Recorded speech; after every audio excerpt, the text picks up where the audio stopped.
Die Reichen berauben. Geht zur Weggabelung. Weißt du, was ich jetzt mal gerade mache? Wir haben noch irgendwo 3 Nebenquests, sehe ich wieder. Pass auf, ich mache das mal anders. Wegpunkt setzen, Wegpunkt löschen. So, das wollte ich gerade nur machen. Ich wollte den Wegpunkt endlich mal löschen. Ah, ja, ja. Okay, die Reichen berauben. Die Frage ist nur, wenn wir jetzt da hingehen, geht zur Weggabelung, die ist 1500 Meter weit entfernt. Da hole ich mir lieber nochmal die anderen Quests, oder? Falls uns eine da auch in die Richtung führt, dann würde ich die gleich alle auf einmal machen. Sonst wird mir das doch ein bisschen zu krass mit dieser kleinen Nebenquest, die sich hier als ganze Geschichte entpuppt, offenbar. Hui. Bei so einer riesen Stadt, da sind 4 Nebenquests, also ganz ehrlich, bei so einer riesigen Stadt, da sind 4 Nebenquests sogar noch sehr, sehr übersichtlich.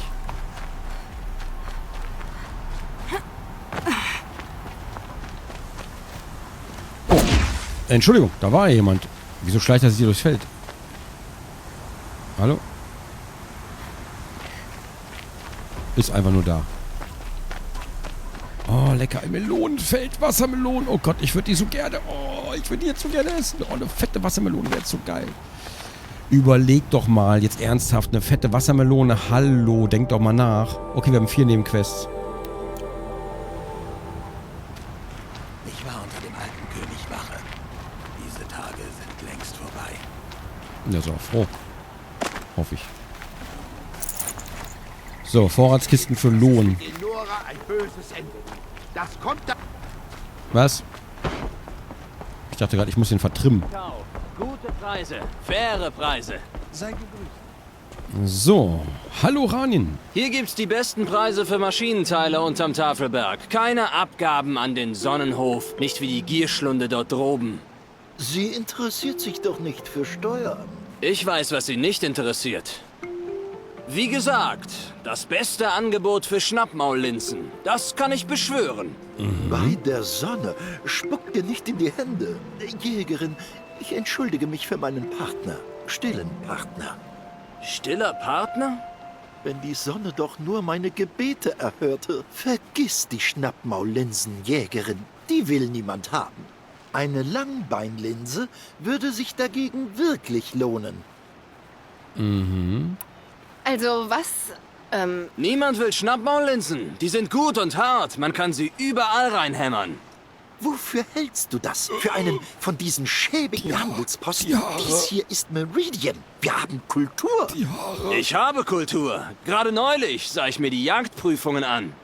Oh, große Sonne, schenk mir die Kraft des Mittags. Du hast einen Sonnenstich, wenn du glaubst, dass wir hier Langbeinlinsen loswerden können. Hallo? Ich habe es dir schon so oft gesagt, wie der Turm hoch ist. Handwerk, Kunstfertigkeit, dafür stehen wir. Handwerk gewinnt keine Kriege und vertreibt keine Maschinen. Man braucht gute, altmodische, einfach... Oh ja, einfach gearbeitete Kraft. Wenn du was Glitzerndes siehst, wirfst du es weg. Hätten Karja diesen Aufzug gebaut, wäre es nur ein schöner Schacht geworden. Die langen Jahre des Stöberns und keinen Humor gefunden. Genug! Tja, Ein deutliches Volk, diese Nora. Warum überhaupt zusammenarbeiten, wenn man sich nie einig ist? es ist eine symbolische Geste. Keine Abgaben an den Sonnenhof, wie ich schon zu Beginn sagte, Ranin. Sagt mir einfach, was ihr wollt. Eine Langbeinlinse. Eine Schnappmaullinse. Gut. Ihr seid wohl beschäftigt. Warte, warte. Du hast sie verjagt. Schnappmaullinse, was sagst du? Ich hab sie verjagt? Na klar, hör zu, Jägerin. Langbeinlinse. Jäger, Wühler, bringt uns euer Metall. Langbeinlinse und Schnappmaullinse. Schnappmäule haben wir ja schon ein paar erledigt, bevor einer uns erledigt Was hat. für ein Volk willst du damit anlocken?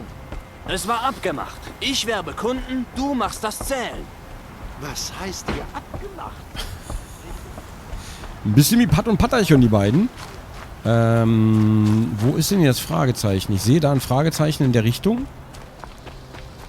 Aber wo das hier sein könnte, weiß ich noch nicht. Ich habe nämlich immer ein bisschen ein Problem damit. Ah, hier unten, Gott sei Dank. Ich wollte gerade sagen, ich habe ein bisschen Probleme damit, wenn das oben ist. Ihr könnte noch leben. Und ihr sitzt hier rum und tut nichts? Wir haben da draußen schon ein Dutzend Mann. Matt? Wer ist das denn?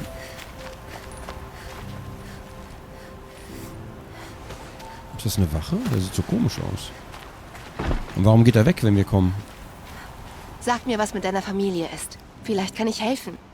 Bei der Sonne, ich glaube, sie sind alle tot. Ich habe nur knapp überlebt. Maschinen. Wilde Maschinen griffen unser Anwesen an. Ich sollte Hilfe holen. Wo denn? Was für eine Art Maschinen? Wo kamen sie her? Ein Verwüster. Bei der Sonne, was er angerichtet hat. Und es waren auch Wächter dabei. Der Sonnenkönig sagte, er könne die Anwesen jenseits des Tals nicht mehr schützen. Aber Vater glaubt es nicht. Erzähl mehr über das Anwesen. Meinem Vater gehören Steinbrüche und er steckt alles in das Anwesen. Feine Teppiche, Schnitzereien, Silberwaren. Und was ist mit den Leuten? Natürlich, nur ihre Leben zählen. Vater, meine Schwester und ein Dutzend Wachen und Diener. Ich hoffe, sie leben. Okay. Ich gehe zum Anwesen und suche Überlebende. Wirklich? Oh, danke. Oh, bitte, pass auf. Die Maschinen sind tödlich. Du musst ja nicht sagen, du bist alleine oder du wirst es niemals schaffen. Was ist da los? Die Reichen berauben, auch unterversorgt immer noch die Rache. Eine Tochter haben wir auch noch. Begibt sich zum einsamen Fels, da müssen wir auch noch mal gucken, wo die ist. So, die üblichen die übrigen, nicht die üblichen Fragezeichen, sondern die übrigen Fragezeichen, die sind oben. Das heißt, wir müssten den Fahrstuhl nehmen, der genau wo ist. Da sind die Fahrstühle. Also drin sind quasi die Reichen. Oder kommen wir nicht hier rein? Ne, wir müssen eh nach oben. Reinschauen kostet doch nichts. Was? War das gerade eine Hure? Sieh dich Immer doch mal um. konzentriert. Ich immer mach dir einen wachsam. guten Preis. Das ist Oh, meine Meinung. nein, es war eine Obstverkäuferin. Entschuldigung. Bessere Waren findest du nirgendwo. Die bin- verfluchten Schattenkater haben die Kommandanten.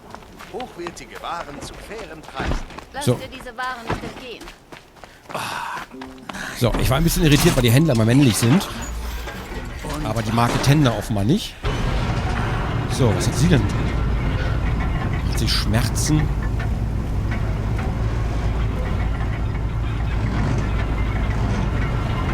Ich würde manchmal gerne in so First Person umschalten.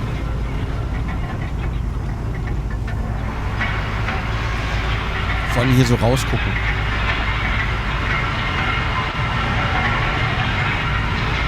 Also so geht's, aber das zählt nicht. Gut, oben angekommen. Auf zur nächsten Quest. Wir holen uns erstmal alle Quests, die wir annehmen können. Und die hakeln wir dann ab. Ich glaube, 5 Stück haben wir dann angenommen. Haben wir ein paar Nebenaufgaben. Das heißt, wir können wieder ein bisschen leveln. Das wäre ganz schön. Ach ja, das war der, wo ich nicht wusste, wie ich jetzt noch weiter nach oben komme. Guck mal, da oben ist ein schönes Gärtelein. Je länger wir hier bleiben, desto mehr wird es sich anfühlen wie zu Hause. Aber wie komme ich dann nach oben? Ein alter Freund von mir hat gerade seine Lehre abgeschlossen. Da geht es ein bisschen weiter nach Bald seine unten. eigene Schmiede in Hauptstädt. Wie komme ich denn da nach oben? Was sehen meine müden Augen da? Eine Jägerin. Komm, unterhalten wir uns. Nee. Hier ist eine Treppe. Ja, es geht nach oben und das war's. Für die besten Waren. Sie selbst. Wie komme ich denn...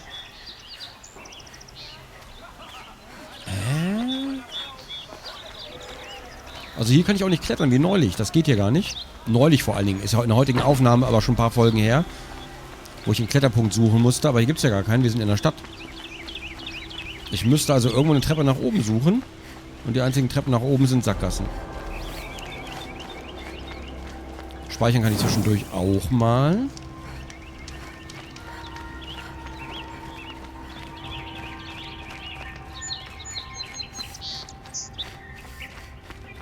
Ich kann ja auch nicht... Hier sind Treppen, aber da komme ich nicht... Hier wird es hochgehen. Hä? aber hier ist alles abgeschlossen. Vielleicht kriegen wir das später noch eine Quest, nicht jetzt? Leiden wir ein Mädchen. Wer hat den Osram im Sonnenreich ein Zuhause? Hier im Meridian sind wir der Sonne am nächsten. Ja, ich glaube, da komme ich noch nicht hoch. Reinschauen kostet doch nichts. Guten Tag.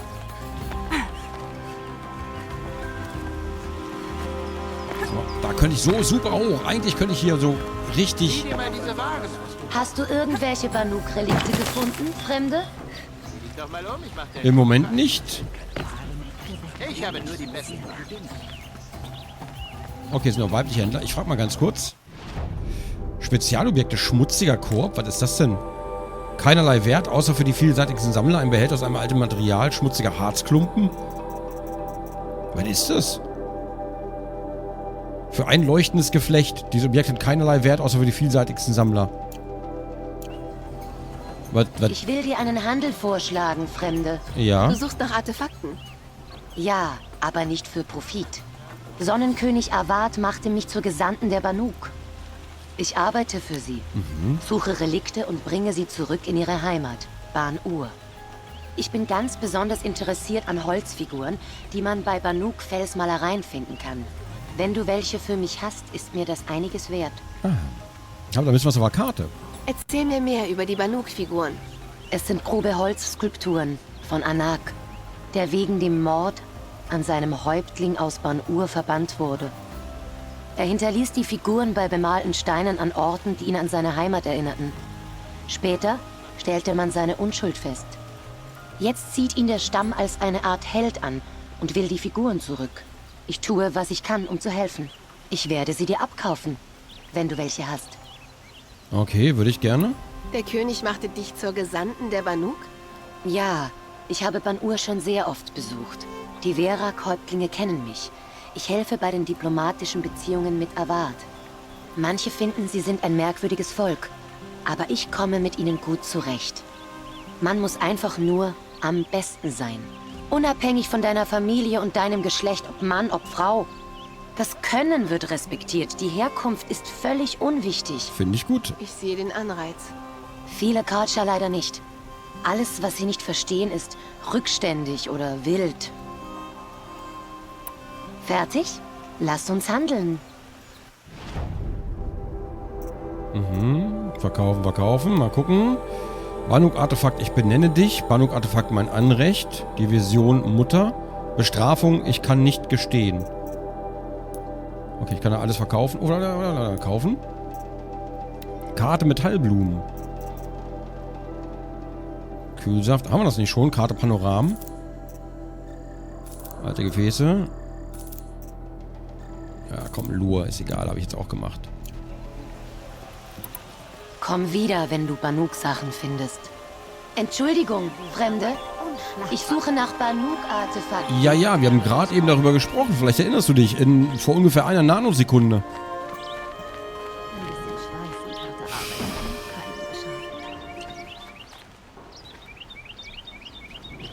Also da hoch komme ich momentan nicht, wie es aussieht. Da müsste ich in die Mitte.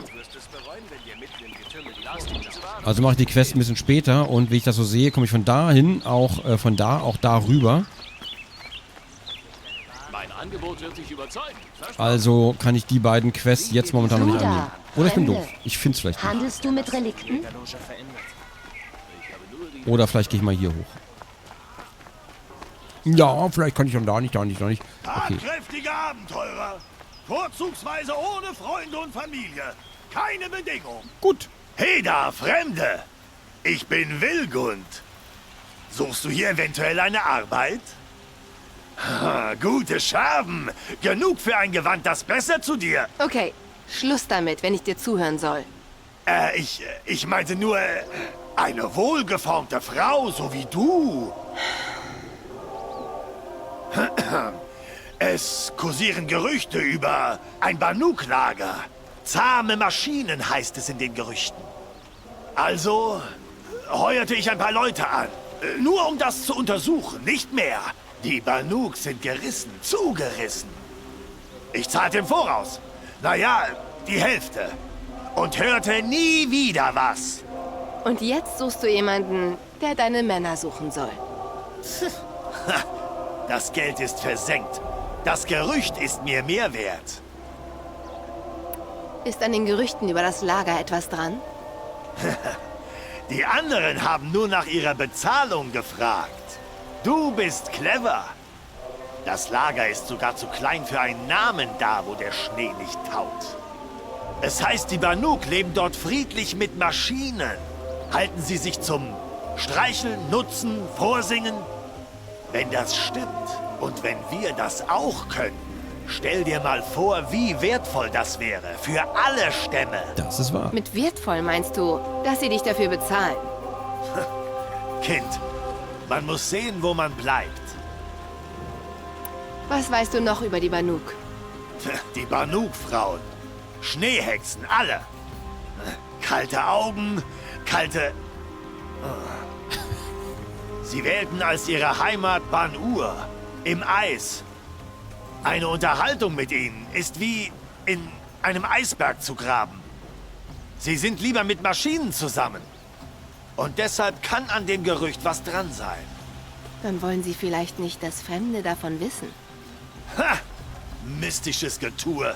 Keine Besitztümer, kein Luxus? Alles Quatsch. Dieses Volk ist beim Falschen härter als der Frost. Bist du sowas wie ein Händler? Ich sehe gar keine Waren. Na, eher ein Forscher. Aber du schickst andere los, um zu forschen. Na gut, eher ein Opportunist. Kind, Mädchen, Jägerin.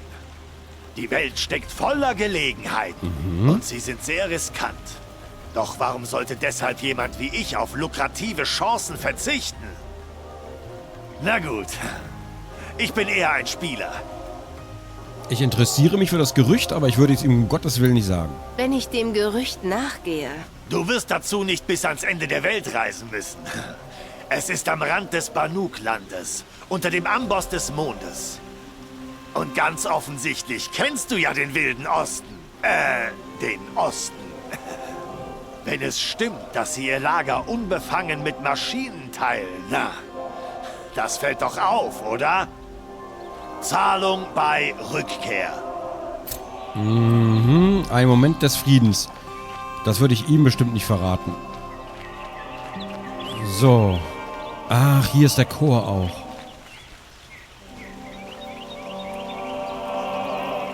Wie cool.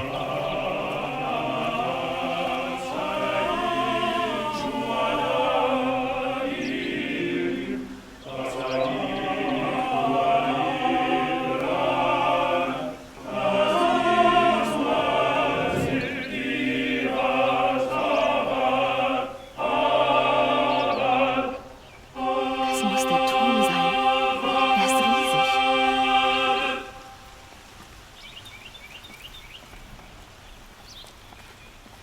Ich könnte es mit Rotschlund aufnehmen. Das ist doch nur ein alter Donnerkiefer, den noch niemand besiegt hat.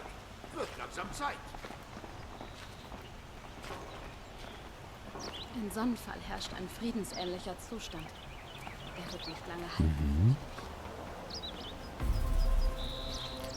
Das ist wahrscheinlich ein ehemaliges Hochhaus, aber warum ist es bis heute nicht runtergewrackt?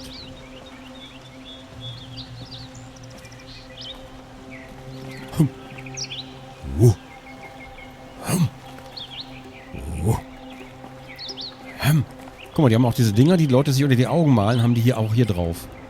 Die Symbole. Ich glaube, das sind so Chipkreise, würde ich vermuten. Der Turm erhebt sich da hinten. Ich weiß nicht genau, wo das ist. In einer anderen Stadt oder was auch immer. Ob man da hoch kann, weiß ich nicht. Warum das Ding noch nicht umgebrochen ist. In all den Jahren, die inzwischen verstrichen sind. So, zum Glück haben wir jetzt doch noch hoch. Freue ich mich. Und faul! Oh, und hier gibt es noch was zum... Ah. Was ist denn das? Der Sonnenglaube. Okay, schon wieder Glyphen. Oh Gott, die sind immer so lang. Die 7 Artikel des Sonnenglaubens. Erstens. Über der ganzen Welt steigt und sinkt die Sonne, was klar und deutlich ist. Sie schenkt allen Pflanzen, Tieren, Maschinen und Menschen Leben, was klar und deutlich ist. Von allen Stämmen hat keiner solche Höhen erklommen wie die Carja, von der Sonne geleitet. Da all dies an jedem Tag klar und deutlich vor uns liegt, preisen wir all dies jeden Tag und glauben an die Sonne und ihr Licht mit Freude und ohne jeden Zweifel. Zweitens. Nur der rechtmäßige Erbe der Sonne, geboren in der strahlenden Linie, die auf den Gründer Ahriman zurückgeht, kann der Verkünder der Sonne sein. Ihm werden die Wünsche der Sonne offenbart und seine Lippen verkünden sie, auf dass sie von den Menschen ausgeführt werden. Er soll als Sonnenkönig bekannt sein und sein Wort sei Gesetz. Drittens. Wir akzeptieren das Gericht der Sonne in allen Belangen. Wir bieten ihr unsere nackte Haut dar, damit sie unsere Sünden verbrennt. Wir empfangen ihre Neuerung, wir tragen ihre Hitze für gewisse Zeit. Wenn unsere Haut ihre Röte spürt, ihre bronzene Rüstung, werden wir stark. Wenn unser altes Selbst bloß liegt und sich häutet, werden wir erneuert. Igitt. Viertens. Im Licht der Sonne sollen wir nur wahrhaftig sprechen, wir sollen nur rechtschaffen kämpfen und wir sollen so handeln, wie es dem Willen der Sonne entspricht. Wenn der Schatten über uns kommt, sollen wir unserer Erleuchtung gedenken, wir sollen keine Schuld für unser Unglück zuweisen, wir sollen aushalten. In der Kälte des Mondes akzeptieren wir Stille und Tod und Vergänglichkeit, bis die Morgendämmerung zurückkehrt. Denn die Natur besteht aus zwei Hälften, Sonne und Schatten, und wer eine Hälfte leugnet, leugnet das Ganze. Fünftens. So wie die Zeit der Dämmerung vor unserer Zeit anbrach und die Welt der Alten beendete, so soll erneut eine Zeit der Dämmerung kommen, denn dies ist der Lauf der Dinge. Der verborgene Schatten wird auferstehen, er wird das Licht der Sonne verdunkeln und uns zu großer und schrecklicher Veränderung führen. Doch auch in diesem Wissen stehen wir fest zu unserem Glauben und vertrauen darauf, dass die Sonne einen neuen Morgen bringen wird, wie sie es vor langer Zeit schon für unsere Gründer tat. Sechstens. Das heilige Meridian, die Stadt der Sonne, soll für immer die Heimat der Carja sein und der Turm soll als Symbol ihrer Gründung verehrt werden. Immer soll ein Sonnenkönig der strahlenden Linie auf ihrem Thron sitzen, denn ohne einen Verkünder der Sonne bleibt ihr Wille verborgen. Dies zu verleugnen bedeutet, eine Zeit der Dämmerung heraufzubeschwören. Siebtens. Die Carja sind unbestritten die Kinder der Sonne. Sie sind herausragend unter ihrem Blick, doch ihr Licht scheint auch auf die barbarischen Stämme des Nordens, Ostens und Südens. Es ist die Pflicht des Verkünders der Sonne zu beurteilen, ob der Blick der Sonne sich zustimmend oder ablehnend auf etwas richtet. Und so wird die Pflicht der Carja bestimmt, den Willen der Sonne zu tun, auch an Orten, die ihr Licht nicht erreicht.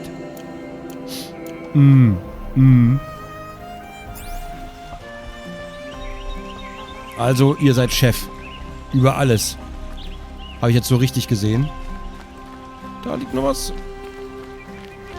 Was ist denn das hier? Sag bloß, ich habe noch eine Treppe übersehen. Wahrscheinlich ja. Huch, da war noch was? Nee.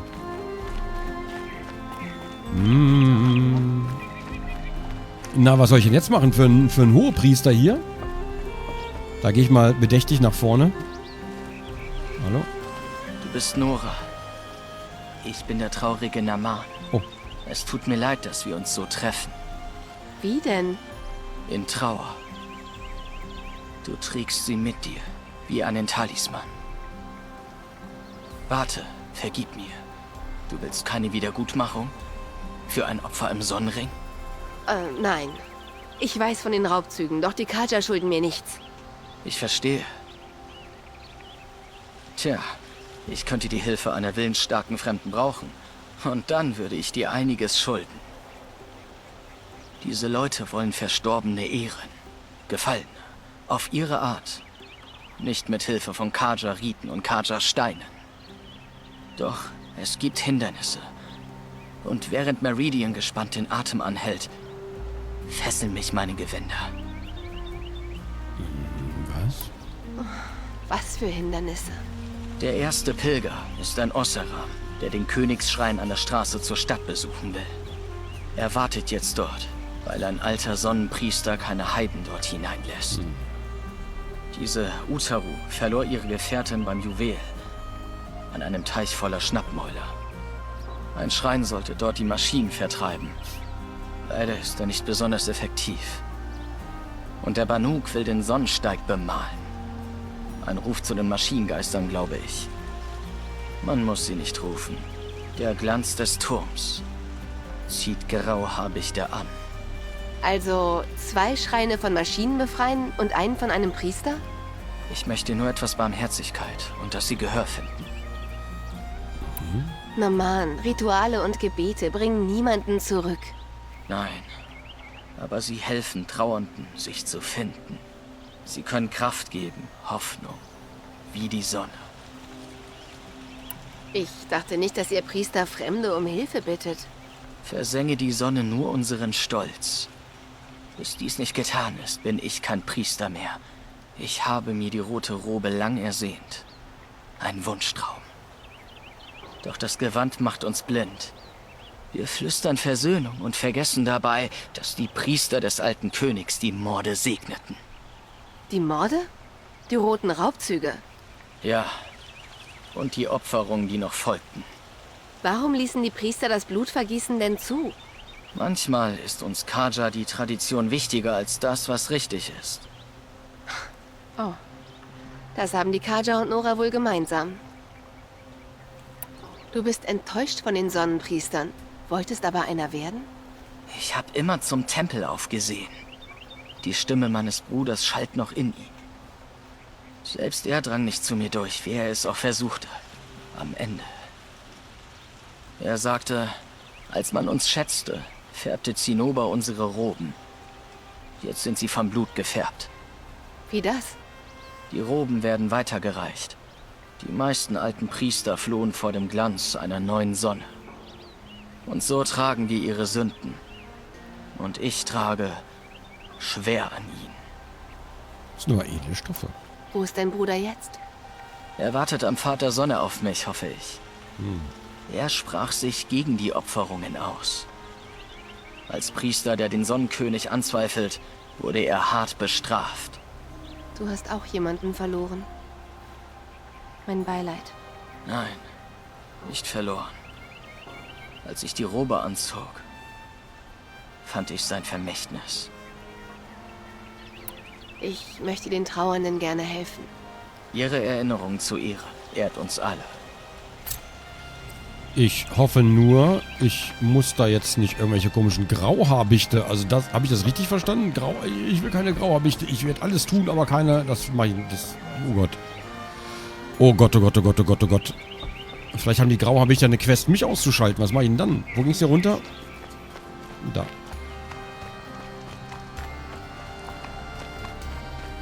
So. Willst du mich verarschen? Genau vor den Fahrstühlen. Leck mich am Arsch. Du altes Kackspiel. Was ist da los? Verarscht mich so sehr. So, der Fahrstuhl ist eh oben. Dann fahren wir da runter und suchen mal ganz kurz. Wir gucken mal eben. Ganz kurz. Oh nein, fängt genau jetzt an zu... Ja, jetzt wollen wir uns auf den Weg machen. Jetzt fängt es an zu regnen.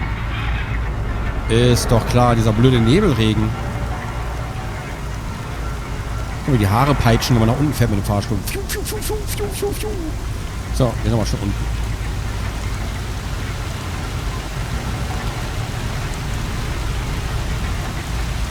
Wir sind aber schon unten. Na also.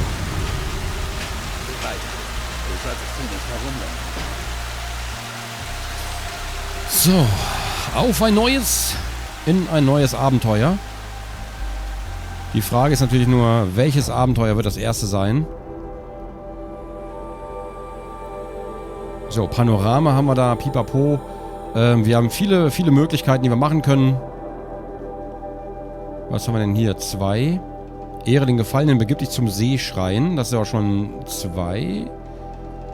Verhängnisvolles Erbe, begib dich zum Anwesen von Ranamans Familie. Eine Metallblume, eine mögliche, um Gottes Willen. Wir werden... Oh Gott, oh Gott, oh Gott, das wird ja alles... Ehre den Gefallenen begibt zum Königsschrein. Und hier haben wir noch ein Panorama-Aussicht.